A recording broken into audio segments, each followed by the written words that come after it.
Congress refuses to act, so President Trump does it for him. More violence shows up in the city of Chicago. We'll talk a bit about what happened there and why that's happening. That's breaking just in a few hours ago. Biden picks Peter Doocy as a running mate, and Congress has a new bill for you to outlaw machining. I'm Jay Edgar, and this is Contemporary.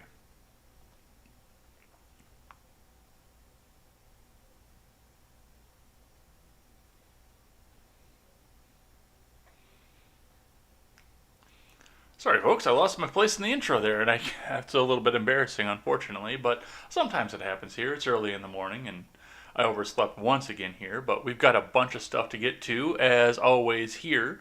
So, before we get started, head on over to freedomscoop.com. Freedomscoop.com is going to be your one-stop shop for all of your news and commentary needs. We have got many great shows over there. We've got the Generational Gap. We've got Stephen Ignoramus. We have got the Breakdown with Birkenhoff. We've got the R-Rated Conservative, and we've got the Freckles and Brit Show, along with my shows as well over there. So, make sure you go over there and check that out, and maybe give a little message of support to the Freckles and Brit Show if you happen to see them over on Twitter, because it seems that we haven't seen any content out of them for a while. So we sure do love having them on the network, and we hope to see them coming up again soon. So check that out over there. Go and pick up some of our swag, some of our t-shirts, and some of the other stuff we have over there. Help us support great creators like all of the above mentioned there, and help us push the news and the narrative out there in a way that CNN, NBC, and Fox will not. All right, before we actually get into the stocks for the morning, I had something here that I wanted to point out. I don't know if this is true or not, so if anybody looking back in the live chat or looking back at one of the later iterations of the show on demand over either on the audio platform or over on YouTube or BitChute once it processes, if you guys can find any confirmation of this, let me know, because this very much interests me. Posting and Toasting over on Twitter posts, true story, Lowe's Home Center no longer sells rope. Guess why? I cannot confirm this because there is not a Lowe's Home Center anywhere close to where I live. I can either go to Menards or Home Depot, otherwise I've got to start doing some traveling out there. So I don't know if this is true or not. I can guess why that is, but hey, if that's true, then we really do need to start rethinking these lockdowns and everything else that's happening out of this. But that's what we have off of this here. I don't know if this is true, so please don't take this as gospel, whether or not, until we get a confirmation. But yes, that's what Posting and Toasting tells us. All right, let's go look at the Dow here. So, it refreshed. That's sad. Either way, we had about a 0.7% increase on the Dow at the end of Friday after spending most of the day low. It was actually right down about here where my cursor is right now. It was down about there when it all started, so yeah, that's where it's sitting now, just 0.7 points up. Looks like we had kind of a flat futures throughout the weekend from everything I've seen from looking into the episodes for this. But yeah, I mean, as long as it's going up somewhat, people's retirements are at least being protected. And I know people that are getting ready to retire and start using that retirement. So that's something to watch for as well. And let's see what the investors are saying for the day from IBD. Sink your teeth into bigger profits. Get MarketSmith. 3 weeks for $19.95. No, I am, what's the word for what I am? Cheap. Dow Jones Futures. Trump extends unemployment benefits for stock market rally risks from Ed Carson. Dow futures were little changed Monday, along with S&P 500 futures and NASDAQ futures, with the stimulus deal talks at an impasse. President Trump on Saturday signed executive orders providing extra unemployment benefits and deferring payroll taxes. Yeah, we'll talk a bit about that here when we talk about the main story here. Despite rising U.S.-China tensions, the coronavirus stock market rally had a strong week. Apple, Facebook, Microsoft, and Salesforce.com led the way, but several leading sectors did well. Some high-flying software names sold off sharply, such as Fastly, Datadog, Teladoc Health, while many U.S.-listed China stocks retreated on rising China tensions. But other than that, leading stocks looked strong. Solar stocks shined with Solar Edge Technologies, Enphase, First Solar, surging on earnings. Mini Financials had a big week from payment stocks such as Square, MasterCard, to insurers like Palomar, health insurers, United Health rather, and Humana broke out. So did Walt Disney, which had been a stock market rally laggard. Yeah, from what I understand, nobody's really going to Walt Disney right now because a lot of their parks are either really slow or closed entirely. But I do think that they're opening back up. I know that Sullivan can probably tell us a little bit more about that if he comes back into the chat. So we'll go and check that out with them. But even still, people don't want to go where they're being forced to wear an article of clothing like a mask or something. They don't want to do that. It's hot out in Florida or California, whether or not whichever one you choose to go to. And it's really restrictive if you want to go out, be athletic, or be out in the sun all day. So, yeah, I can understand that entirely, why it would be lagging. But, hey, it seems to be coming back around anyway. So, yeah, absolutely. And that's going to be a big one, too, to push along if Walt Disney comes back. So, yeah, that's awesome. As far as your Square and your MasterCard coming through, I do think a part of that is people are saying the hell with it on the travel restrictions and the mask restrictions and everything else and just traveling. Going to campgrounds and whatnot that are usually a small business and use a Square as a payment processor rather than some big bank to process their payments for them. So there are some things that are going on with this, and I think this is going to be a big boost for small business. I really do. And I think it's going to come straight from small business. So that's a good thing. Several top retailers did well, including Costco Wholesale and Lululemon Athletica. Gold and silver miners are minting gains. That's an interesting way to put that, along with precious metals. Domestic casino operators such as Penn National Gaming and Churchill Downs are breaking out. Chip leaders look solid. Housing stocks are acting well. President Trump on Saturday signed an executive order to extend extra jobless benefits at $400 a week versus the $600 a week in extra unemployment benefits that expired at the end of July. Trump said states must cover 25% of that. House Speaker Nancy Pelosi has said Trump doesn't have the authority to extend extra unemployment benefits without Congress appropriating funds. Trump is redirecting some disaster relief funds to finance the federal portion, but that may only last a month or so. Trump also signed an executive order letting businesses defer the employee portion of payroll taxes through the end of the year for workers making up to $100,000 a year. Finally, he said he's restoring an eviction moratorium and student loan payment deferrals. All the indices are rallying. The Nasdaq Composite is still close to upper channel lines, so Friday's pullback was welcome. Meanwhile, the S&P 500 index is running towards an all-time high. The Dow Jones is starting to heat up, while the small-cap Russell 2000 easily outpaced major indices last week. All these factors point to a broader coronavirus stock market rally, while the major indices still move on mega caps, such as Dow Jones, Giants, Apple stock, and Microsoft stock. Growth investors have a variety of sectors to choose from. Apple stock and Microsoft stock are on the IBD leaderboard. Microsoft is on Swing Trader. Microsoft and fellow DGIA component United Health stock are on the IBD long-term leaders list, which just added, and Salesforce stock, Palomar, and Microsoft stock are on the IBD 50. For the futures, Dow Jones futures rose 0.3% versus fair value, while the S&P 500 futures climbed about 0.1%. Nasdaq 100 futures were flat. Apple rose 1% on a Wedbush price target hike, giving a lift to the major indices. Remember, overnight action on Dow futures and elsewhere doesn't necessarily translate into actual trading in the next regular stock market session. So, a couple things to watch here. Looks like it's pointing up, especially with the idea of the Trump stimulus coming on here. And this is one where the Congress is going to be able to come out and say, well, we actually did the stimulus and Trump just signed it. And this is actual Trump bucks, no matter what comes out of it. And once again, I completely disagree with it. I like the fact that he's putting some of this off to the states, and that helps to make sure that California pays their fair share and doesn't have to borrow money out of Wyoming, because that's all coming up out of the federal government. So yeah, this is the way they should have done it to begin with, but they couldn't agree on anything over in Congress, which to an extent is a good thing. But yeah, if you're going to be doing this, you do have to throw some responsibility up onto the states as well. So a lot of good things coming up out of this here. Let's go and see what CNBC has to say. From Fred Imbert, S&P 500 futures are flat to start the week as White House, Congress battle over coronavirus relief. U.S. stock futures were flat early Monday morning after President Trump signed several executive orders aimed at extending coronavirus relief. Dow Jones Industrial Average futures were up about 70 points, indicating a gain of about 60 points at market open. S&P 500 futures were little change, while Nasdaq 100 futures fell 0.1%. Those orders continued the distribution of expanded unemployment benefits. I don't think that paragraph is supposed to be there. Oh, yeah, no, it is, because we had the little one up here. All right.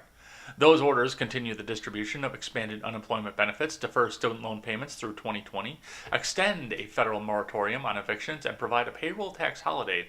However, the unemployment benefit will be continued at a reduced rate of $400 per week. Originally, the benefit provided workers impacted by the pandemic with $600 per week. Trump's move come after congressional leaders failed to make progress on the new coronavirus stimulus package last week. Several benefits from a package signed earlier in the year lapsed at the end of July, raising uncertainty about the U.S. economy moving forward. Yeah, the housing market was a big one coming in off of that because I know that people are behind on mortgages right now, whether or not they can get the unemployment. They're going to be behind on a lot of that at this point. And a lot of people were looking at, well, am I going to default on my mortgage? Am I going to be able to eat? Am I going to lose my house? And yeah, that's going to be the thing. Now, I think that a lot of this is going to affect the housing market anyway, and I do think that at some point here, the housing market is going to be the market of the McDonald's worker because they were the ones that stayed working throughout this entire thing. They stayed in their jobs.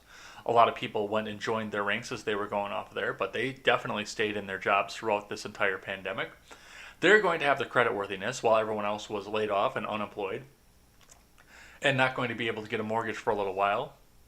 Some of the housing prices are going to drop and some of these kids are going to jump up and make their first house purchases as Gen Zers early on in life, like they did in the boomer generation and even up in the Gen X generation. So this is going to be a major shift to the economy. It's going to kick the millennial generation in the balls once again, but this is going to make a major shift up into the economy. So this is something to watch, the housing market.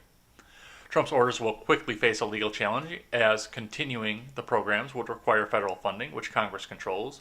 Democrats have insisted they will not support a bill that does not extend the $600 per week benefit. The fiscal cliff still represents downside risk for August, said Annetta Markowska, chief financial economist at Jefferies. Markowska added, however, any weakness from this will be short-lived. By September, another round of fiscal support will create positive momentum. The reopening of schools, even if in some states, will reinforce the positive momentum by 1, boosting back-to-school shopping, and 2, allowing more parents to return to work in September.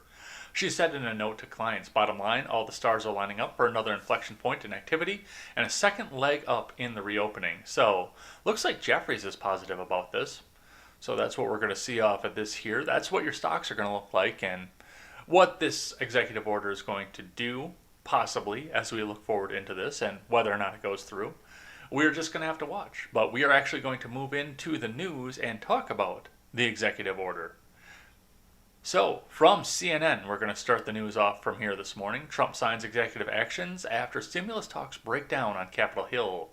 From Kristen Holmes, Nikki Robinson, Tammy Luby, and Jeremy Diamond over at CNN. President Trump tried to assert executive power by signing 4 actions on coronavirus relief Saturday, one of which will provide as much as $400 in enhanced unemployment benefits after the Democrats in the White House were unable to reach an agreement on the stimulus bill this week. But that memorandum on enhanced unemployment benefits, 25% of which states are being asked to cover, has more strings attached than the White House acknowledged, and is seen as a cumbersome effort that may not help a lot of the unemployed. The other 3 actions he signed include a memorandum on payroll tax holiday for Americans earning less than $100,000 a year. Still don't like that one because that's going to have a lot of people struggling at the end of the year. An executive order on assistance to renters and homeowners, and a memorandum on deferring student loan payments. I'm taking actions to provide an extra $400 a week and expanded benefits. $400, that's generous, that's the best, but we want to take care of our people, Trump said about his memorandum on unemployment benefits at his golf club in Bedminster, New Jersey. But it's more complicated than that. A state must agree to enter into a financial arrangement with the federal government for any unemployed person living there to get any of the additional benefits, and the federal government is requiring states to pick up the tab for 25%, or $100 of the $400 additional benefit each person may be able to receive weekly in additional aid. Up to $44 billion from the Disaster Relief Fund would be made available for the lost wage assistance to supplement state payments, according to the memorandum issued by the White House shortly after Trump's news conference. But when asked about the president's executive action asking states to pay 25% of the $400 of unemployment relief, an official from a northeastern state run by a Democratic governor laughed and said, "We don't have that money," the official said. And yes, I think some of this is 4D chess, the way that he's doing this, and the fact that he's coming out and saying that, yes, I would like the states to cover a small amount of this. So, because of this, I want to check on something here. Just bear with me for a second. I want to see if we're actually on DLive or not, because usually this place would be populated by DLive. And I saw this on Saturday, too, where we weren't getting a lot of DLive coming up out of this. Huh? No, I am on DLive, so I got somebody watching on Twitch and someone over on YouTube. Sorry about that, I just wanted to check on that. Let's keep going here. Let's see, where was I? This official went on to say that they were not given any heads up on this executive action and that in the wake of the pandemic, their funds are completely tapped. In fact, the states have asked Congress to provide them with an additional $500 billion to help shore up their budgets, which have been crushed by the loss of tax revenue amid the pandemic. This has been one of the main points of contention between Democrats who want to allocate additional aid and Republicans who don't want to bail out what they say are badly managed states. The millions of Americans who filed for jobless benefits have drained several states' unemployment benefits trust funds. Already, 10 states have borrowed nearly $20 billion from the Treasury Department to cover their share of payments, which typically last 26 weeks. Several experts told CNN that there are major questions about how many states may be able to afford the extra cost.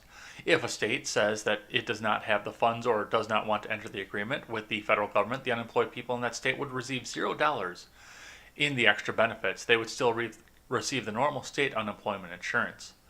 Also, because Congress has not authorized an extension of extra federal unemployment assistance, the state will have to set up an entirely new system to deliver the additional aid, which could take months. The memorandum signed by Trump was not an unemployment insurance benefit and would not come through the unemployment insurance program already instituted in the states. Michelle Evermore, an unemployment expert at the National Employment Law Project, one of the nation's leading experts on unemployment, told CNN she considers the chances of this effort helping many of the newly unemployed due to COVID low. This is a brand new program. It's an assistance program for lost wages. It requires the creation of an entirely new administrative system. The states that don't get the program set up as quickly as other states aren't going to get any funding because it will run out, Evermore said. Lastly, according to the memorandum, an individual can only receive $300 or receive the $300 federal benefit if he or she first qualifies for $100, in aid from the state. Evermore said this will cut out a large group of people. There are so many problems with people getting a benefit under this, she told CNN. So yes, there are a lot of things at play here. There's a lot of things that we need to look at. There are just a massive amount of things to watch as we're sitting back and watching what's going on with this. And this is going to show some of the cracks in the system, I think. I support this in the way that it's written. I don't support the federal government spending a lot of money, which this is going to wind up being a lot of money. I don't support that in any way, shape, form, or otherwise off of this, but first off, Congress failed to act. They can't come to an agreement. So somebody had to come in and do this for them while the people were still sitting unemployed. Now, looking at this, one of the governors of a Democrat-run state up in the Northeast said, "Oh, well, we don't have the money for that." Well, why the fuck not? Third off, and this is the big thing. Now, the first federal unemployment package that came out of Congress for the $600 a week didn't cost the states any extra, so they could just run business as normal as they went off and did this. It was free money coming into the states and being spent in the states on your state income tax. I don't know. It'll depend on the state whether it's state income tax, but your sales tax, Your property tax is all going to get paid by this. This was money coming into the federal government. It was almost a redistribution because it was coming in off the federal government and going into the states equally at the same time, without costing them a dime going back out, other than their normal unemployment benefits, which, depending on how they do things, would take shorter or longer as they go along. Now, having the states come in and have a financial interest in doing this is something that we need to watch and something that we actually need to look at and do, because that gives the interest for them to get their economies back open and get people back to work to whatever extent it is possible, because like the Democrat governor said up in the Northeast, they don't have the money for this. They don't have the money to do this. So yes, they should absolutely be up there coming out and saying, yeah, oh yeah, go ahead, get in there and get yourselves back to work. Yeah, there are a lot of moving parts to this. Exposing the cracks and people that are out of money. Unfortunately, it's making some people suffer in some of these blue states too that don't have the money, because they won't benefit. They won't be able to get the $100, so they won't be able to get the $300. There are downsides to this, but this is showing a lot of the cracks in the system that we have out here. So, this is very, very mixed. I applaud the president on his effort to do so, and I still don't agree with the payroll tax cut, because that's all going to come due at the end of the year. But as it is right now, it's better than what Congress was able to pull together and push out, which was jack shit zero. But let's keep going in off of this here. From Fox Business, Trump payroll tax executive order likely worth $1,200 per worker, from Kudlow. From Evie Fordham over at Fox Business. The payroll tax deferral President Trump enacted via executive order on Saturday would save the average person about $1,200 over 4 months. Beginning in September, White House economic advisor Larry Kudlow said on Sunday, "I think it's going to be a couple weeks, and I think it's going to come to about $1,200 per person," Kudlow told CNN's State of the Union. Trump has repeatedly pushed for a payroll tax cut amid the pandemic and included it in the 4 executive actions he signed this weekend. With respect to the payroll tax, we're basically giving 140 some odd million people who worked throughout this pandemic their heroes. We're giving them about a $1,200 wage increase after the tax, Kudlow said. Trump's executive orders also included an extension of federally enhanced unemployment benefits that will require states to chip in 25% of the $400 per individual bump. The administration has not confirmed that all 50 states are on board, Kudlow said. So, based on our estimates, the states will be able to provide the extra $100, he said. We will probably find that out today or tomorrow as we make our canvass. We've been in touch with them. We have very good records coming out of the Treasury Department, but we will be in touch. Okay, that was a little shorty article off of this, yeah. So, that's what they're saying the payroll tax is going to be. I do hate to see on some of these people who have to owe in at the end of the year what that's going to be like, but that's something we're going to see at the end of the year as we go into another crisis. Depending on who the president is at the time, we're going to see a lot of mess come out of that as well. So we'll keep that going. Out of NPR, which we're once again not going to read like this because that would be irritating and people would fall asleep as they're listening to this. But we do need to see what NPR has to say. All right, from NPR, Democrats slam Trump's executive actions, critiquing both substance and legality, from Rachel Treisman. Democrats on Sunday slammed President Trump's executive actions aimed at providing economic relief during the coronavirus pandemic, saying the measures are both ineffective and unconstitutional. Trump signed 3 memoranda and 1 executive order at his Bedminster, New Jersey Golf Resort on Saturday, amid stalled negotiations with Congress over a new COVID-19 relief package. The measures would extend some federal unemployment benefits, continue the suspension of student loan repayment, defer payroll tax and collection for many workers, and task federal officers with reviewing resources that may be used to prevent evictions and foreclosures. Some lawmakers and experts are voicing concerns about the president's moves to control federal spending, which is a power reserved for Congress. Andrew Rudelavige, chair of the Department of Government and Legal Studies at Bowdoin College, told NPR on Saturday that the unemployment benefits measure is particularly controversial because it was really used in appropriated funds by Congress in ways that Congress might not have intended. Trump calls for using billions of unused dollars from the Department of Homeland Security's Disaster Relief Fund for the unemployment payments. Radulovic added that he expects legal challenges to move fairly rapidly, citing the specific measures regarding unemployment appropriations and the payroll tax, which funds Social Security and Medicare. The president can defer the payroll tax, but he can't forgive it, Radulovic says. He talked about terminating the tax if he wins re-election, but that would certainly require a law to do. I think you see pushback there. Pushback from lawmakers was swift and mounted over the weekend. Mostly it came from Democrats, but from some conservatives too. Our Constitution doesn't authorize the president to act as a king whenever Congress doesn't legislate, said libertarian-leaning Michigan Congressman Justin Amash, who left the Republican Party last year to become an independent. Republican Ben Sasse of Nebraska wrote in a statement that Trump does not have the power to unilaterally rewrite the payroll tax law. The pen and phone theory of executive lawmaking is unconstitutional slop, he said. The Trump administration defended the president's actions on Sunday. White House economic advisor Larry Kudlow responded to Sasse's comments about the payroll tax deferral on ABC's This Week. I appreciate those things. We're going to go to court on them, Kudlow said. We're going to go ahead with our actions anyway. Our counsel's office, the Treasury Department, believes that it has the authority to temporarily suspend tax collections, so we're banking on that. Treasury Secretary Steve Mnuchin said all the actions cleared the administration's Office of Legal Counsel. He warned against potential challengers. If Democrats want to challenge us in court and hold up unemployment benefits to these hardworking Americans that are out of the job because of COVID, they're going to have a lot of explaining to do, Mnuchin said on Fox News on Sunday. Radulovic told NPR that it's conceivable that Congress itself could have standing to sue over the question of unemployment appropriations, and noted that the House sued then-President Barack Obama over spending on the Affordable Care Act. In an appearance on CNN's State of the Union on Sunday, House Speaker Nancy Pelosi called Trump's executive actions unconstitutional, but sidestepped a question about whether she could sue, or she would rather sue to block them. Yeah, there's a lot of movement stuff off of this here, and yes, of course, we're going to read an op-ed in just a little bit as to why they're so pissed, but the Democrats are pissed that he did this.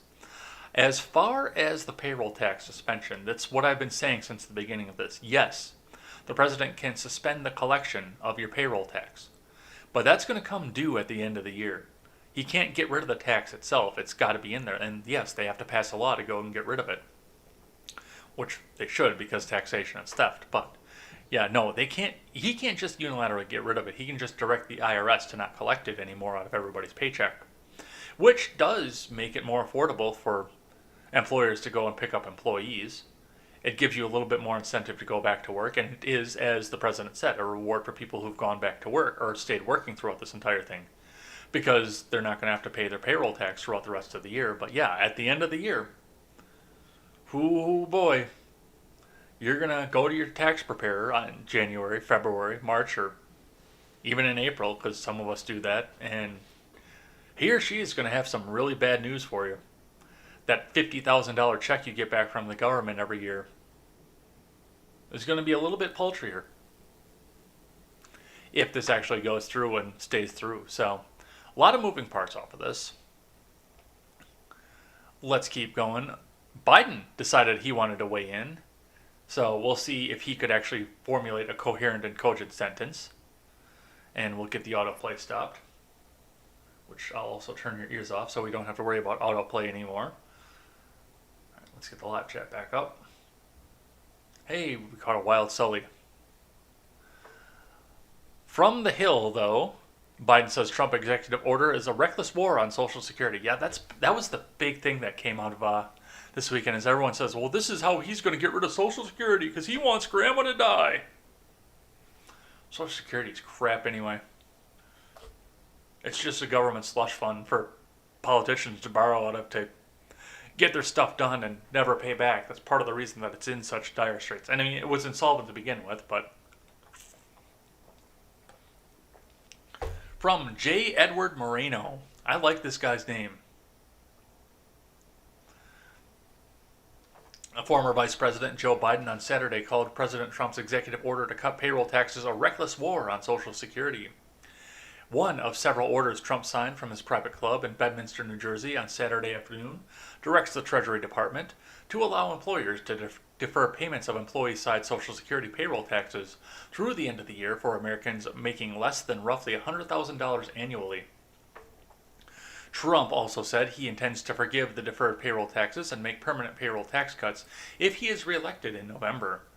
In an emailed statement addressing the president's order, Biden said that such a move would undermine the entire financial footing of Social Security.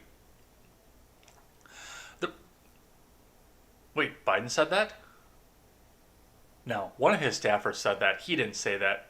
He can't string that sentence together. The presumptive Democratic nominee said that, unlike the 2012 payroll tax plan put forth by the Obama administration, Trump's executive order does not appear to include protections or guarantees that the Social Security trust funds will be made whole. He's laying out this roadmap to cutting Social Security, Biden said.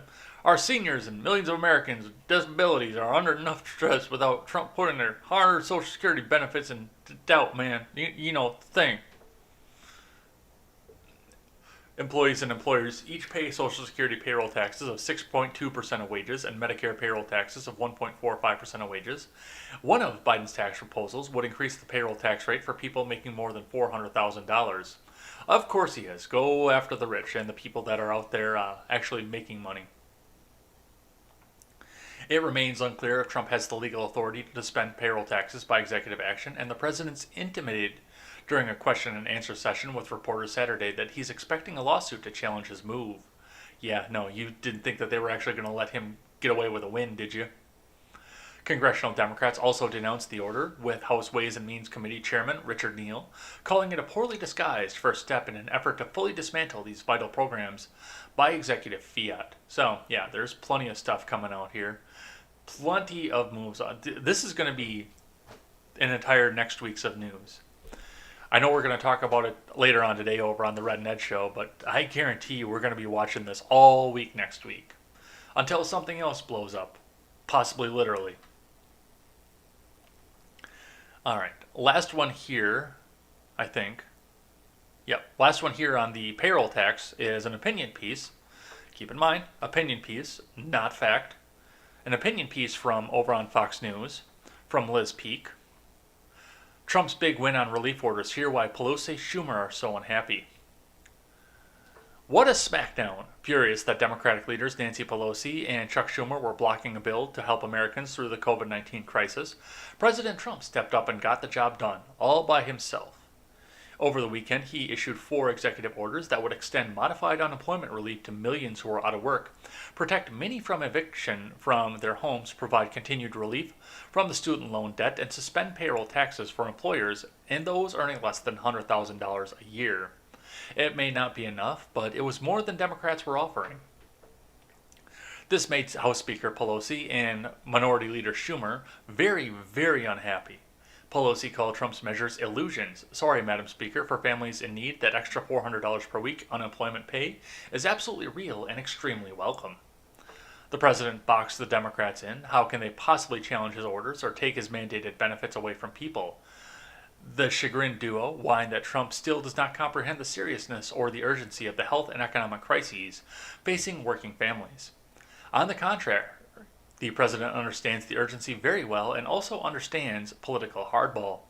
Instead of compromising on legislation that would immediately help Americans pummeled by the coronavirus, Pelosi and Schumer prioritized issues that had nothing to do with the well-being of the nation. They pressed instead to ban ID requirements and signature verifications for voters, measures that, as the president noted, would encourage increased fraud in our elections and that Republicans would never accept.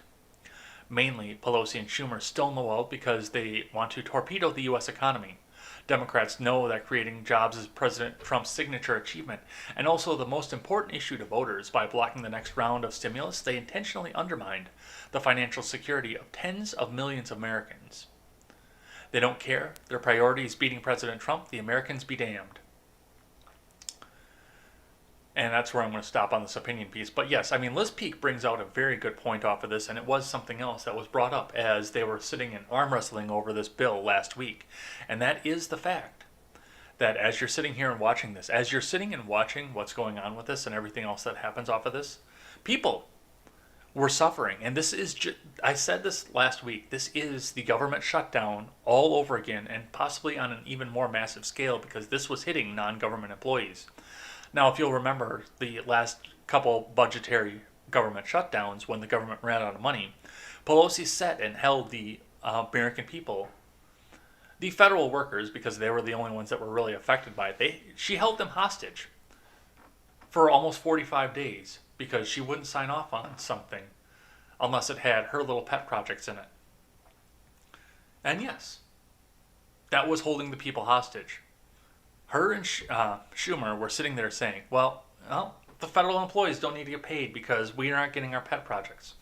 And we were seeing the exact same thing come out of this as well. She was standing up, stalling to make sure that she got her vote, her pork-laden bill, her bill full of pork, pushed through Congress. Or the American people were going to suffer. She was out there holding the American people hostage. So yes, Liz Peek is exactly right on this, and 100%. No. It's time to get some of these people up and out of office. And the best part about this is people are getting ready to go. They're going to start early voting in September. That's when it's all going to start. But they didn't want to have any of the debates until early voting had started. That was part of the reason that they were doing it. I mean, Trump pushed to get another debate happening before September so that he could sit and talk with Joe Biden before the early voting started. And this was another thing too. They were going to start, and it looked like Congress was going to try and push this off until early voting started so people would start voting for Biden to try and get rid of the evil orange man. And now Trump stepped in and said, no, I'm going to take care of the American people first. Yeah, this is all electioneering, and it's disgusting. Holding the American people hostage is absolutely fucking disgusting. So, that's what we saw for this here. From the Hill, another executive order that was coming out here, Trump teases order requiring insurers to cover pre-existing conditions. From Brett Samuels. President Trump on Friday teased an executive order to require health insurers to cover all pre-existing conditions, something already established under the Affordable Care Act, which his administration is suing to dismantle. Over the next 2 weeks, I'll be pursuing a major executive order requiring health insurance companies to cover all pre-existing conditions for all companies, Trump said during a news conference at Bedminster Property in New Jersey. This is a big thing. It's huge. Huge, I say. I've always been very strongly in favor. We have to cover pre-existing conditions. Trump claimed such a move has never been done before, though insurance companies are already required to cover patients with pre-existing conditions under the ACA, which was enacted in 2010. Despite Trump's insistence that he will protect those with pre-existing conditions, the Justice Department argued in a Supreme Court briefing in late June that the entire Affordable Care Act should be invalidated. Overturning the law would take away health insurance coverage for about 20 million people. The effects would be felt even more acutely given the coronavirus pandemic, which has infected roughly 5 million people in the U.S. Trump has, throughout his first term, promised to unveil a health care plan of his own, though has yet to do so while seeking re-election. Actually, no, he's put 2 out in the beginning of his term, but hey, nobody wants to cover those anymore. In an interview late last month with Chris Wallace on Fox News Sunday, Trump promised a comprehensive health care bill within 2 weeks. 2 weeks later, he said it would likely be out within a month.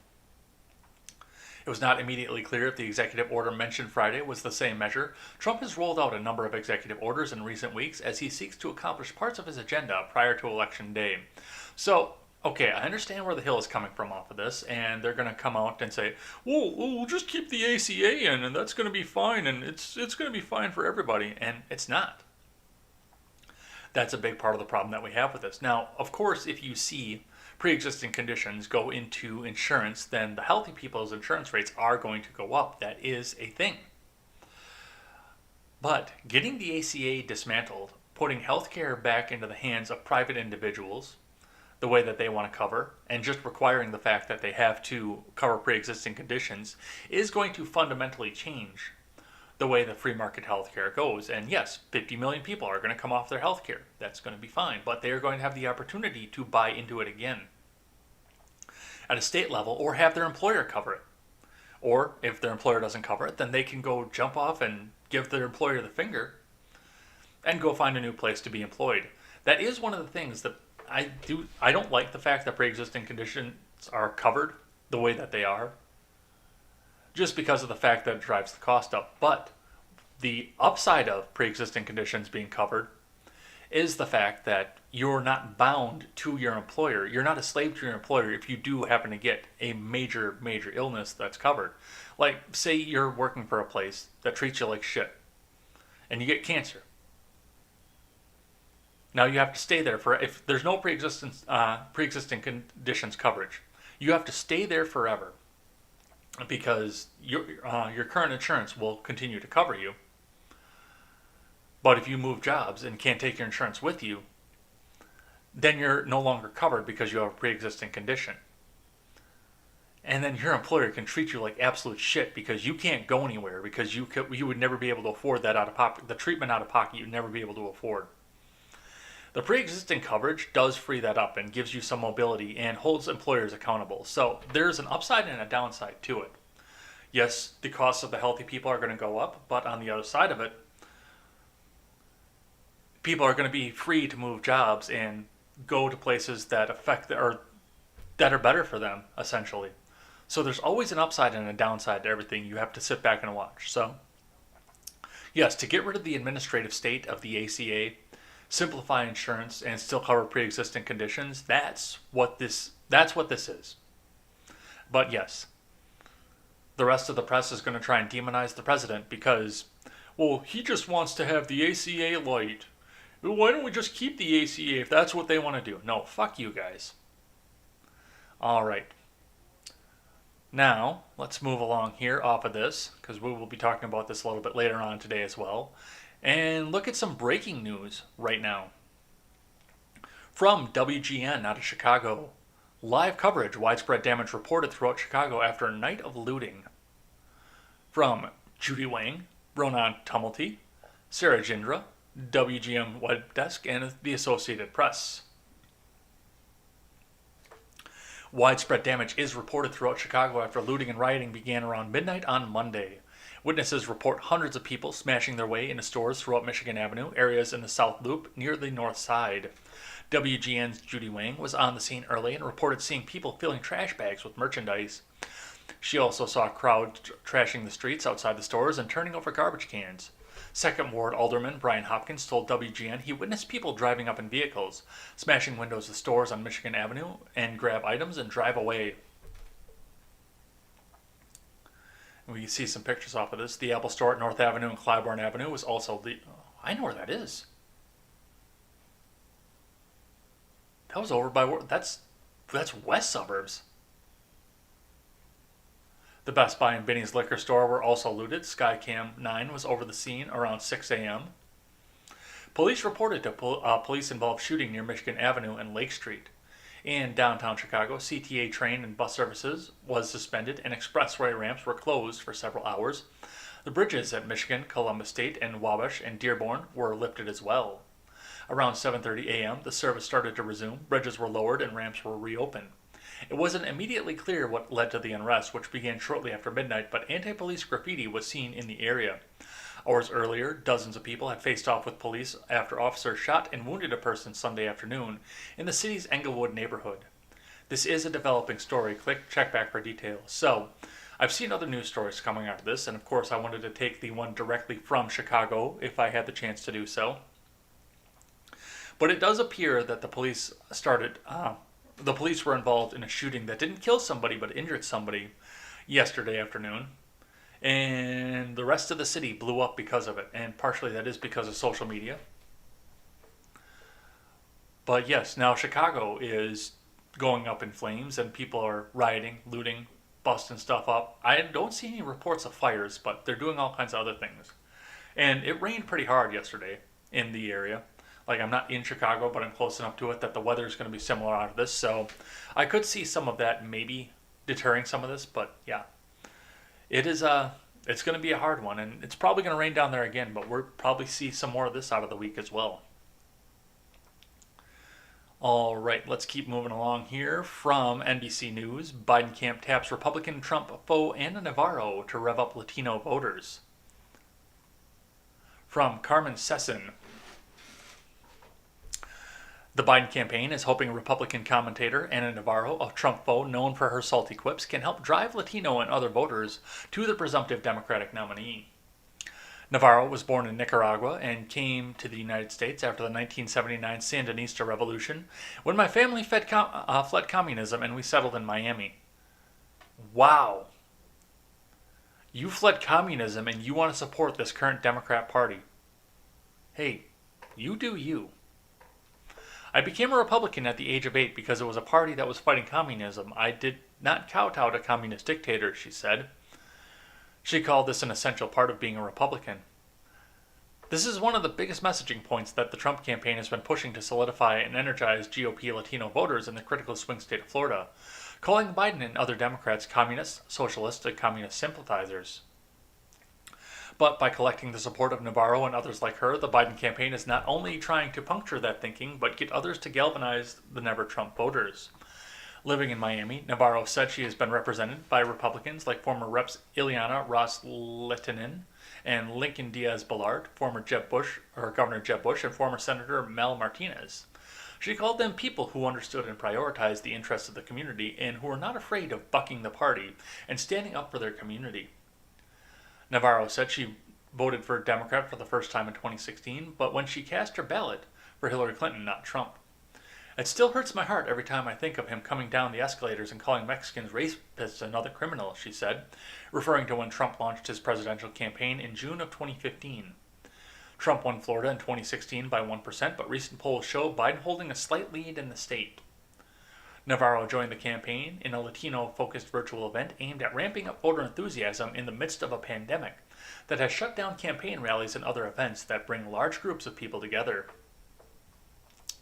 The online event touched on upon an array of topics, including COVID-19's disproportionate effect on Latinos, healthcare and temporary protected status or deferrals from deportation, and permission to work given to immigrants from countries experiencing natural or political turmoil. Florida is a pivotal battleground state and one that is seen as a must-win for Trump's re-election. Latinos make up 20.5% of eligible voters in Florida, according to the Pew Research Center, and both campaigns are vying for their vote. With Florida on our side, there's little to no chance that Trump will be re-elected, said Biden's senior advisor, Cristobal Alex, who hosted the event. Yeah, no, Navarro, no. And that's a hard thing, too, because there is major socialism and communism coming out of the Democratic Party right now. They're in the pocket of Antifa, who are pretty much communists at this point, and they're making a communist revolution. And people like Navarro think that the Democrats are going to save them from the communism. Well, no. They are openly advocating for communism at this point. They are openly requesting that it come out to this. This is going to be an interesting election. This is going to be an interesting one to watch. But we will see what comes out of this one here. Let's keep going here from the Hill. We've got a little bit more Biden news. Biden campaign says no VP pick yet after bike trail quip. From Tal Axelrod. Joe Biden's presidential campaign confirmed Saturday he has not yet picked a running mate after the former vice president was seen on video quipping to a reporter about his 2020 selection. Fox News reporter Peter Doocy caught Biden on a bike trail on Delaware on Saturday morning. Biden initially responded in the affirmative when asked if he'd picked a running mate, before jokingly telling the reporter that he had chosen him to be his running mate. Folks, this is clearly a joke, campaign spokesperson TJ Ducklow said after the tweets went viral, stating Biden had picked his number 2 when Vice President Biden has made a decision on who his running mate will be. He will let the American people know and can confirm. It's not P. Doocy of Fox News. Anticipation has grown over who Biden will select as his running mate, with the former vice president expected to make a decision as soon as this weekend, sources have told The Hill. Biden's campaign had initially said a pick for the vice president would be made by August 1st, though that deadline was pushed back several times. And the campaign now says a running mate will be officially announced before the Democratic National Convention begins on August 17th. The former vice president has known to be mulling a number of Democrats, though he has given no indication of exactly how many are under consideration or who would be considered a frontrunner. Yeah, no. Peter Ducey as the running mate. Yeah, no. This guy, he just said something. He has no idea what he's saying, where he is. He just said something off the cuff. But that's what we saw up out of this here. Got a couple more off of this. Excuse me, I have the hiccups too. Former San Francisco mayor urges Kamala Harris to politely decline VP slot, aim for AG instead, from Yale Hanlon over at Fox News. Former San Francisco Mayor Willie Brown, oh Jesus Christ, it's him too, it had to be him, has urged Senator Kamala Harris to politely decline a spot on Joe Biden's ticket if the 2020 presumptive Democratic nominee chooses her as a running mate. Now, the question I got to ask here is, did he suggest this to her in his bed or her bed?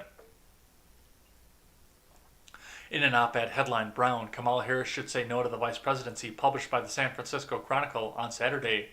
Brown, who has openly discussed his past extramarital relationship with Harris, urged her to reject the vice presidency and request instead to be considered for the role of AG in a Biden administration. Fuck no, is all that I have to say to that. Hell fucking no. No. That would be a nightmare, especially if that old doddering bastard manages to win. Kamala Harris is AG. Fuck no. Harris is a tested and proven campaigner who will work her backside off.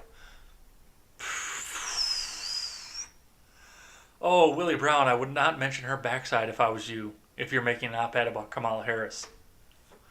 To get Biden elected, Brown wrote, that said, the vice presidency is not the job she should go for. Asking to be considered as AG in a Biden administration would be more like it. Brown continued, historically, the vice presidency has often ended up being a dead end for every George H.W. Bush who ascended from the job to the presidency. There's an Al Gore who never got there. Yes, but whoever the vice president is will become the president when they 25th Amendment this dude out of there. If Biden wins in November, the Democrats will be moving to the White House in the middle of a pandemic and an economic recession. No, the pandemic will be over by then if Biden wins, because they can't let the economic turmoil come during a Biden presidency. The next few years promised to be a very bumpy ride. Barack Obama and Democrats saved the nation from economic collapse when he took office, and their reward was a blowout loss in the 2010 midterm elections. What? Saved the nation from economic collapse. The economy collapsed. What? On the other hand, the Attorney General has legitimate power, he argued. From atop the Justice Department, the boss can make a real mark on everything from police reform to racial justice to prosecuting corporate misdeeds to prosecuting Trump voters. The Attorney General gets to name every U.S. attorney in the country. That's power. Harris has long been considered a frontrunner to join the Biden ticket, but her record as a prosecutor and her contentious debate exchanges with the former vice president during the primary can be seen as liabilities. And you think that this woman, who put people in prison for smoking a fucking joint, should be the AG. Anyway. Yeah, that's what Willie Brown had to say. And yeah, fucking Willie Brown, no. I would, once again, if you're writing an op-ed about Kamala Harris, given everything that happened between you and Kamala Harris, I would not mention her backside. That would be the last thing I would talk about. But, hey, if that's what you want to see. All right, let's keep going. This is another opinion piece. This is from CNN, so we'll just go a little bit into this one here. Joe Biden just destroyed one of Trump's biggest attack lines, from Dean Obeidallah.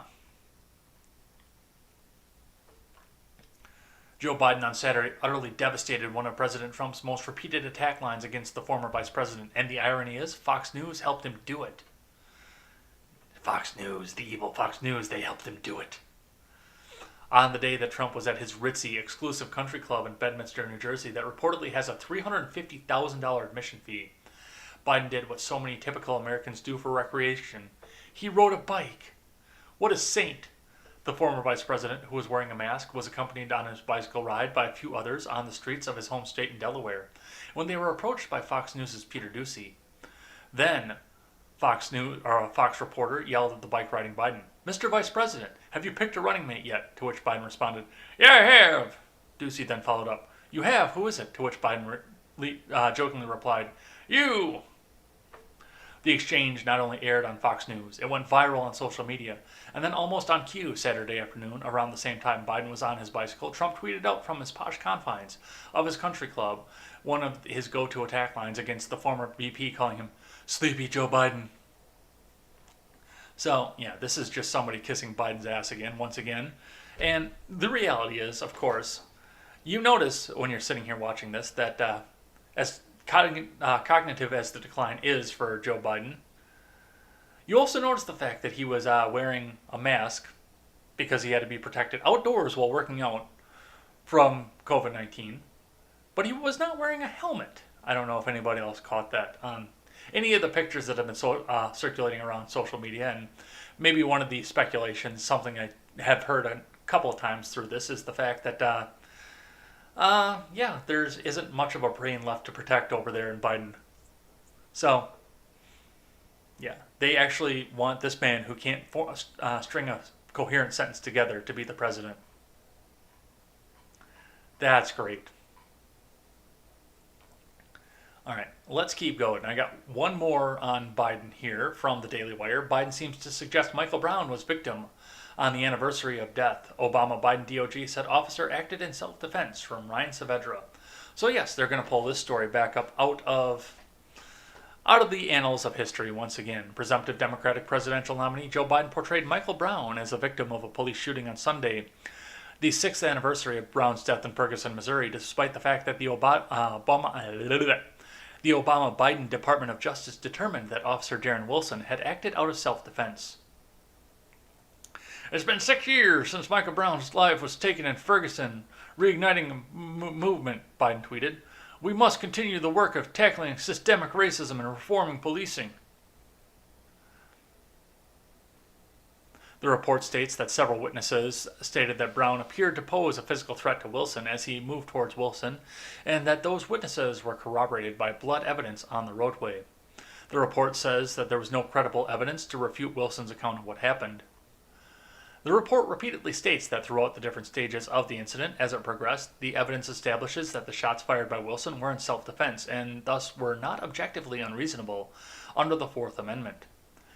Wilson was recently subjected to a second investigation by St. Louis County Prosecutor Wesley Bell, who announced last month that he would not charge Wilson.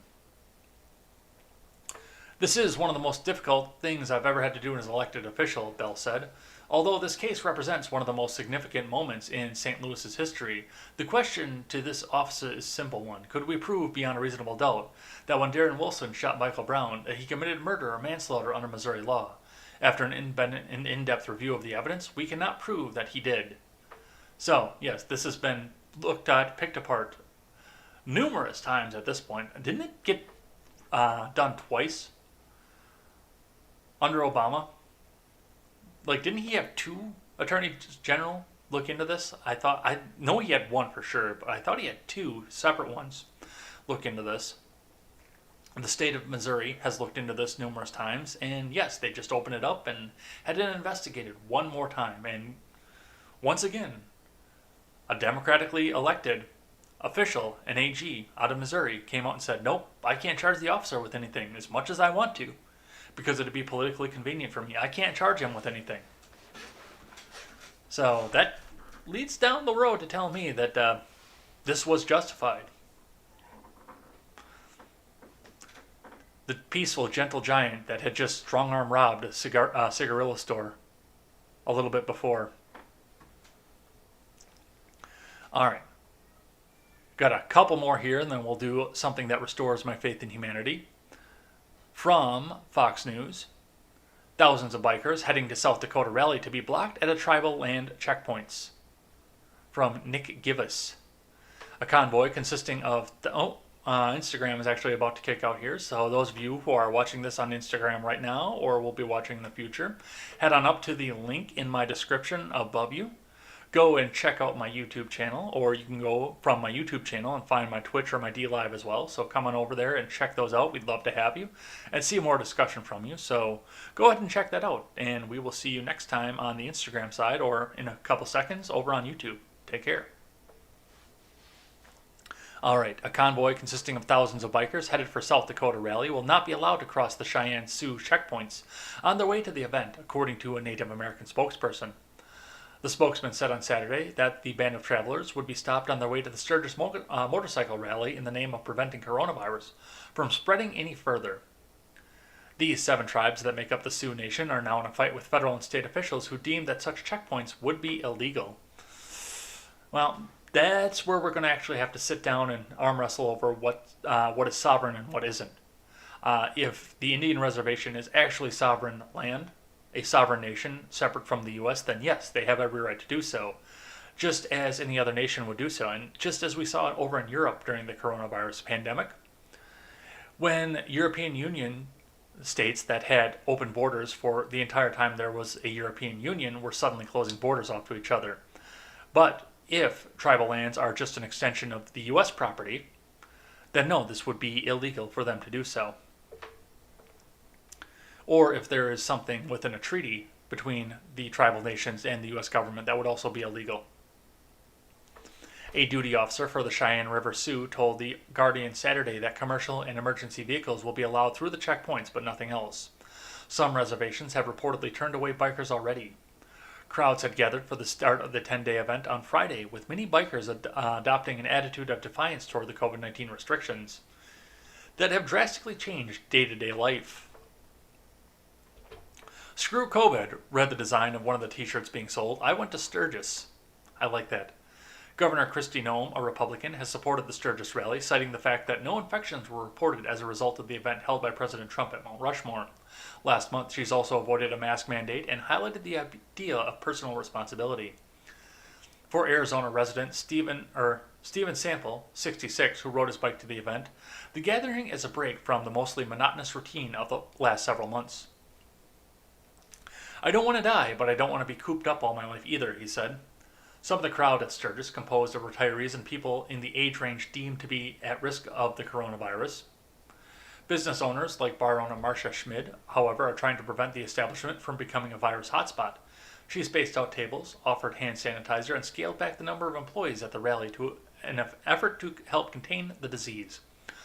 So we are seeing a couple things that are going along with this, and a couple things that I like to see with something like this, of course. And Kristi Noem is right. I mean, this is a personal responsibility thing. These people have assessed their own level of personal responsibility. Let us not forget that the CDC came out back in June and said that it's very unlikely for this disease to be transmitted if you are asymptomatic. The news media seems to have forgotten that part, but I remember that clearly. So as of right now, I mean, if you're not sick, then there's a very, very low chance, and like if you're an asymptomatic carrier, there's a very, very low chance that you can come out and spread this around to people. So these people have come out, they've assessed their own personal level of risk. They've all got bandanas. Some of them are going to be bandanaing up and masking up. Some of them aren't. The restaurants are coming out and being personal. There's a level of personal responsibility out here. The people are doing this for themselves. And this will be a true test as to what's going to come out of this pandemic. And once again, that's the other thing that we need to see. I mean, we'll see if the virus is actually afraid of a biker rally too, because the virus is definitely afraid of Democrat-led protests in cities like Minneapolis and New York and Portland. You can stand shoulder to shoulder and scream and yell at each other in those places, project your voice and everything, but God forbid you go into church and sing because you might spread the coronavirus indoors. So, yeah, there's a lot of things going on here from what I understand. I've never been to Sturgis, but from what I understand, this is a mostly outdoor event. So, this will be a big test as to what's going to come out of this pandemic. All right, let's keep going. From CNN, Georgia School District will now only offer virtual learning after 90 staff members are forced to quarantine. From Deccan and Doan, A school district in Georgia has decided to start the school year with virtual learning after more than 90 staff members were forced to quarantine due to a confirmed or suspected case of COVID 19, or due to being exposed to someone who did. If today was the first day of school, we would have been hard pressed to have sufficient staff available to open our schools, Barrow County School Superintendent Chris McMichael said in a statement on Wednesday. The Barrow County school system, about 50 miles northeast of Atlanta, planned to start with both in-person and remote instruction on August 17th. Now, only virtual learning will be available after dozens of county staff had to quarantine due to a confirmed case of COVID-19, a suspected case, or a direct contact with a confirmed case, the district's statement said. An estimated 5.6% of the approximately 1,600 staff that had been in school buildings for more than a week to conduct pre-planning were out. The superintendent said in a school board meeting on Wednesday, staff were required to wear masks inside, per the district. That causes us a lot of concern right now, McMichael said. At Wednesday's school board meeting, McMichael also cited the community spread in the county, which has just over 1,200 cases of COVID-19 as of Friday morning, according to data from Johns Hopkins University. Barrow County Schools did not give a date for the resumption of in-person instruction, but it said it would present a phased approach as soon as possible. Barrow County's situation was similar to that of its neighbor, Gwinnett County, the largest school district in Georgia. Gwinnett opted for virtual learning after at least 260 staff members either tested positive or had been in contact with someone who was positive. But while Gwinnett is set to reopen with online learning on August 12th, the superintendent said students will return to class in phases, beginning on August 26th, a decision that's provoked the ire of teachers. And yes, we are seeing some of this as well. I mean, the big governments and the regular governments cannot allow their students to go without their daily indoctrination. Like I've said at the beginning, these kids are going to miss out on a lot of things if they don't get to go to school. Their parents are going to see their homework, realize what a shit show Common Core is, and my God, is Common Core a complete fucking shit show, especially on math and science. I shudder to think what's going on in the history books for those. So the parents are going to see what's going on in the homework, what they're trying to cram down their children's throats as early as kindergarten off of this. And yes, who's to say if, they're in attendance at the Zoom meeting. Who's to say if they're actually in the Zoom meeting? Or actually participating in the Zoom meeting? They could just have it up in the background and then have another website open. They could be watching Contemporary while pretending to be in class, which, once again, they'd learn a lot more from Contemporary than they would in their dumbed down school system at this point. So, yeah, that's what they're seeing out of this. The government agencies know that they have to get their kids back in for their daily indoctrination. And the teachers don't want to do so because they want to keep parents at home and keep the economy crashed. There are a lot of moving parts to this. And yet some of these teachers that are out there that are concerned about going back to school are out there protesting as well. Keep that in mind as well. So, a couple things that are going on with that. Let's keep going. Just a few more off of this here. From the Daily Wire, AG Barr on mail-in voting. People pushing it are grossly irresponsible. Media used to oppose it. From the Daily Wire News. Attorney General William Barr told Fox News host Mark Levin during a Sunday interview that those who were promoting drastic changes to the way that Americans vote right before an election were playing with fire and were being grossly irresponsible. I'm very worried about it. You know, as I said at the beginning, the two ways we have resolving disputes in our society and keeping peace are discussion and voting, Barr said. And right now, we're a very divided country politically. Our elections have been very close. They can turn on one state. They turn in just a few districts. And people have to have the confidence or outcomes. We're going to have real problems in this country, Barr continued. And I think that the people who want to experiment with different ways of voting right now, which are can predictably create problems of integrity, are playing with fire and are grossly irresponsible. Mail-in voting, has been used for people who in individual cases where they can't go and vote. You go, you apply for a ballot, and you get the ballot and you vote. There's no problem with that, especially for states that have been doing that for a while, Barr continued. But the idea that you, without any request from the mail or a voter, will mail out your voting list, and all these thousands and thousands of ballots is scary because most of these mailings go to a lot of addresses where people no longer live. They're misdirected, and I think that will create a situation. They could easily create a situation where there's going to be a contested election. Oh, yeah, this election is going to be contested no matter who wins or no matter how they win. Barr seemed to suggest that the DOJ has been monitoring the media's coverage of the issue of mail-in voting, saying, and you know, it's funny, we went back and looked at press coverage of this issue. It wasn't until Trump was elected that the media changed its tune. Before that, the media used to refer to mail-in ballots as, fraught with fraud or raising questions of fraud or integrity of the vote. It's only recently that they've now made, doctrinal weight that, oh, there's no issue with mail-in voting, Barr continued. So, yeah, that is correct, actually, now that I recall and sit back, that yes, absentee voting has been slammed by the media prior to any of this. Barr brings up a good point when he brings this up. And once again, I don't have a problem with mail-in voting or absentee voting or any of this here, as long as you go and apply to do so. You have to have that extra step. Otherwise, yes, they are going to go out and mail your ballot to bumfuck nowhere where you don't live anymore, because you were on the registration, and God forbid they purge a voter roll every once in a while. So people actually have to go back and register to vote again and have their correct address in and have people that have deceased off the voter rolls. There's so much else going on with this, and they're trying to change technology right before they go into something new. And we have seen problems with this before. Even on our Freedom Scoop network, the last time we did a 12-hour charity stream,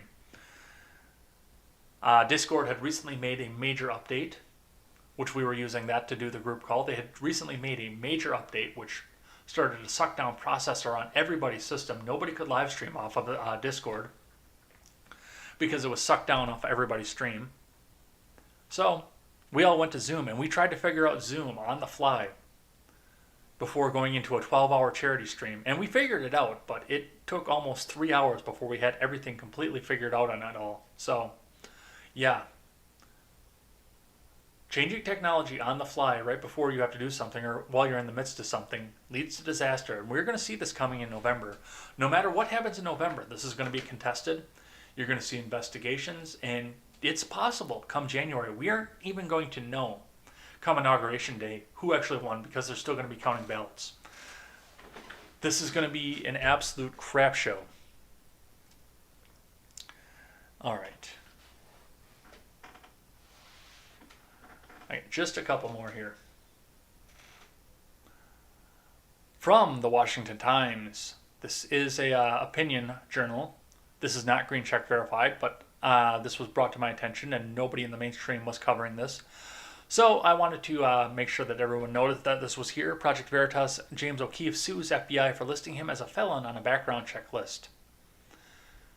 James O'Keefe was offered a ballot a few years ago in Detroit under the name Marshall Mathers, but it turns out the Project Veritas president cannot legally purchase a firearm. I don't know why that's important.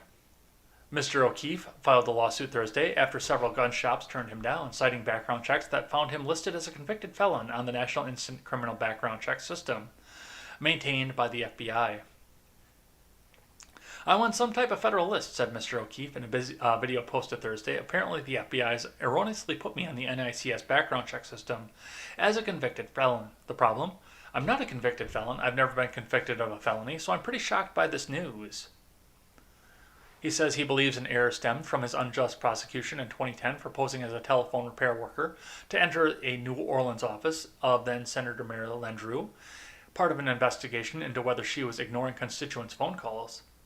He pleaded guilty to a Class B misdemeanor, not a felony, with a maximum sentence of 6 months in prison. He was sentenced to probation. By the way, if I had to do it over again, I would have fought the ridiculous charge and then been vindicated because I did nothing wrong, and was just doing what investigative journalists have done for centuries, said Mr. O'Keefe, who said he used his real driver's license to enter the building. So, yeah, that's something you need to watch for, and something, if you do want to purchase a firearm somewhere in the near future, that's something you should probably check into. You should actually probably get out and check it right now to make sure that you don't have something hanging over your head. That needs to be done because, yeah, if that can happen to you, then you're going to have some big problems coming up off of this. All right. This is from July. I'm actually going to save this for tomorrow.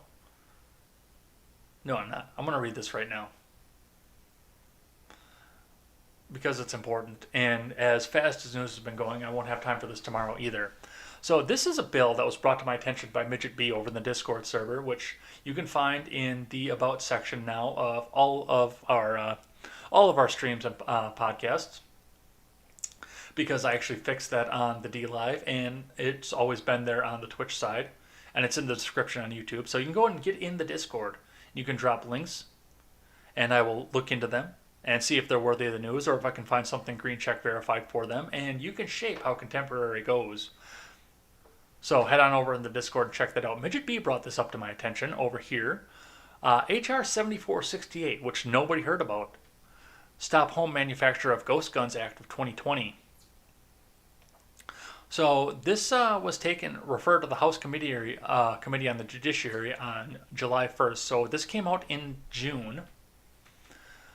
And I'm going to read a little bit out of this. This act may be cited as the Stop Home Manufacture of Ghost Guns Act of 2020.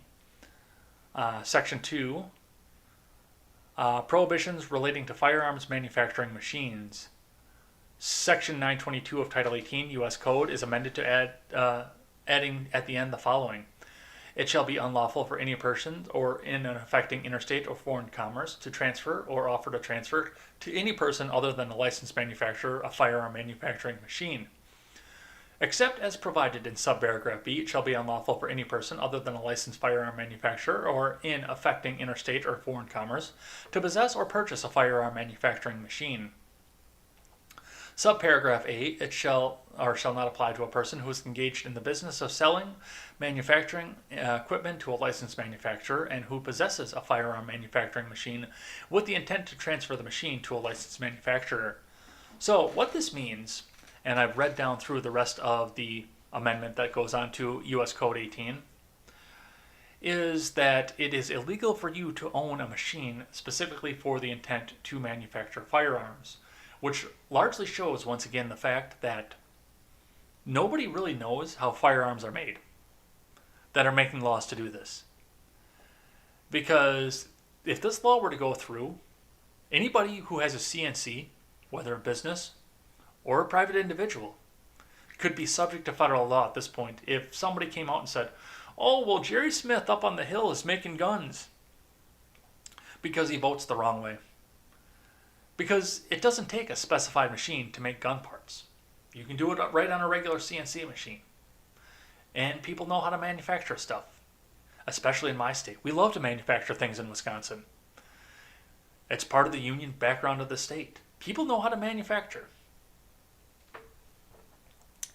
So yeah, this is something that definitely needs to be paid attention to, and of course the mainstream media isn't going to show anything of this, so I wanted to make sure this got out and people talked about it.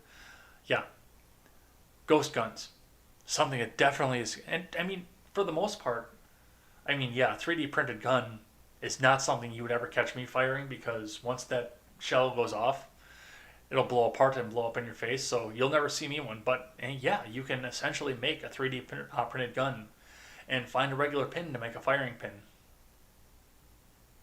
So anybody with a 3D printer could wind up being a felon under U.S. Code 18 if this were to go through. So this is something we definitely need to sit back and watch. All right, last one that I have here came to me by a friend of mine who lives in North Carolina. Did you feel it? 5.1 magnitude earthquake in North Carolina felt into South Carolina. So, out of Greenville, South Carolina, from Patrick Phillips, a 5.1 magnitude earthquake was reported in North Carolina on Sunday morning, but it was felt across the region. The USGS reported an earthquake at 8:07 a.m. The depth of the quake measured 9.2 kilometers, or roughly 6 miles. According to reports from the USGS, the quake could be felt in many areas, including as far away as Lynchburg, Virginia, as far south as Greenville, South Carolina, as far east as Durham, and as far west as Knoxville, Tennessee. People well into the Midlands were also reported feeling the quake. So that was a little shorty here as well. But yeah, Linda B., who has been on Eddsworld before, pointed out to me the fact that there was an earthquake. Otherwise, yeah, this wasn't a real big one, and not a lot of people heard about this one either. But I didn't even realize there was a fault line over there on that side of the country. But yes, there was a small earthquake in North Carolina, all around the region. I do hope everybody's safe, that nobody got hurt off of this, and we'll be watching this in case something else comes out of it, tremors, aftershocks, but for the most part, I think this one's over. All right, and that's going to be it for news today. And the last thing that we do on Contemporary on Monday is something that restores my faith in humanity, because we need to end a lot of this negativity on something that's positive. So, the thing that's restored my faith in humanity this week happened late last week for me.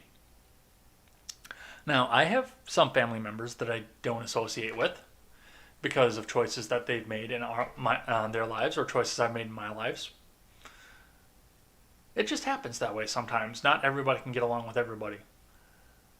I used to live with my cousin and his wife when I first moved out of Kenosha, because they had a place. My cousin ran a campground at the time, and it was getting to the point where he couldn't do all the work by himself anymore. He was grown to the point where he couldn't do the work by himself anymore. And I was stuck in a situation where there were no jobs to be had where I lived, so I needed to get out. So I went up there and I moved in with them and helped out around the campground, and wound up getting a decent job that led me into getting actually a really, really good job for a company that I currently work for as well, who I will not disclose, obviously, for obvious reasons. At this point, we sat there, we lived together, everything was really, really peaceful, and then I met my ex-girlfriend, who did not see eye to eye with my cousin's wife. And a lot of this started off with a fight that happened between the two of them over something that happened with her. I don't want to air all my dirty laundry out of this, but needless to say, off of that, the relationship between my cousin's wife, and I were strained from that moment. And I knew that I couldn't really go back. And then they just moved campgrounds recently too, so they sold off the one that they had and they moved to a different one. Now at this point, I thought to myself, I can never go back to this campground, because if I go there, then my cousin's wife will start shooting at me. And then there'll be a lot of more tension off of this, which sucks because my parents camp there and I don't get to go and see their place.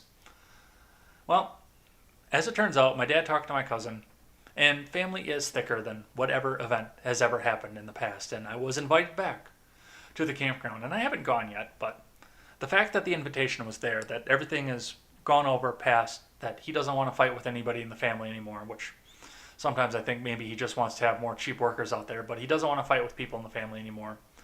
The fact that families can overcome even the most vicious arguments out of there, that restores my faith in humanity. Family is forever. No matter how many fights you get into, family is forever. And the fact that they can overcome even some of the biggest things. And some families can't do that. But I think most families can. Even the worst arguments, I think most families can overcome.